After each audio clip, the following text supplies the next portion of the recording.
Қымбатшылық күннен күнге қысып барады, бағаларымыз түсіп барады.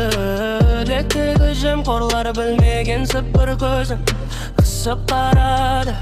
Халықтың қалтасын қағуға ұсталар. Елімізде қашан әділдік болар? 34 жыл аз болды ма тонаған бір-бірінің көздерін шоқымайтын? Нағыз солар айыппұлдың түр-түрін ойлап табады. Шындық айтып шырылдағанда аямай сабады. Жемқорлар мен жағымпаздар сөзін сөйлеп билікке әрине жағады. Халықпен ешкім санаспайды, олармен біздің сөзіме жанаспайды. Еліміз бай болғанымен халқымыз жарлы уәдені үй боғып еді. Барлық істерінде нәтиже жоқ дерлік.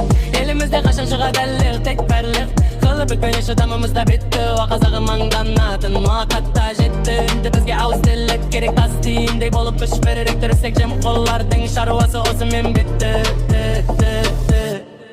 Қымбатшылық күнайдың нағысы барады, берілер емес ұшып барады. Және жемқорлар білмеген сыпыр көзін қысып барады. Халықтың қалтасын қағуға ұсталар. Елімізде қашан әділдік болар? 34 жыл аз болды ма тона бір-бірінің көздерін шоқымайтын? Нағыз солай айыппұлдың түр-түрін ойлап табады. Шындық айтып шырылдады, нарымыз салады.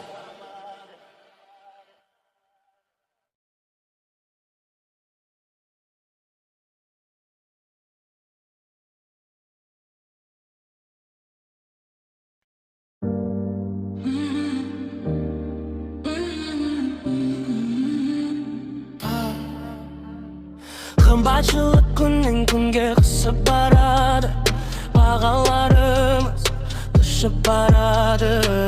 Лектегі жемқорлар білмеген сыпыр көзін қысып барады. Халықтың қалтасын қағуға ұсталар. Елімізде қашан әділдік болар? 34 жыл аз болды ма тонаған бір-бірінің көздерін шоқымайтын? Нағыз солар айыппұлдың түр-түрін ойлап табады. Шындық айтып шырылдағанда аямай сабады. Жемқорлар мен жағымпаздар сөзін сөйлеп билікке әрине жағады. Халықпен ешкім санаспайды, олармен біздің сөзіме жанаспайды. Еліміз бай болғанымен халқымыз жарлы уәдені үй боғып еді. Барлық істерінде нәтиже жоқ дерлік.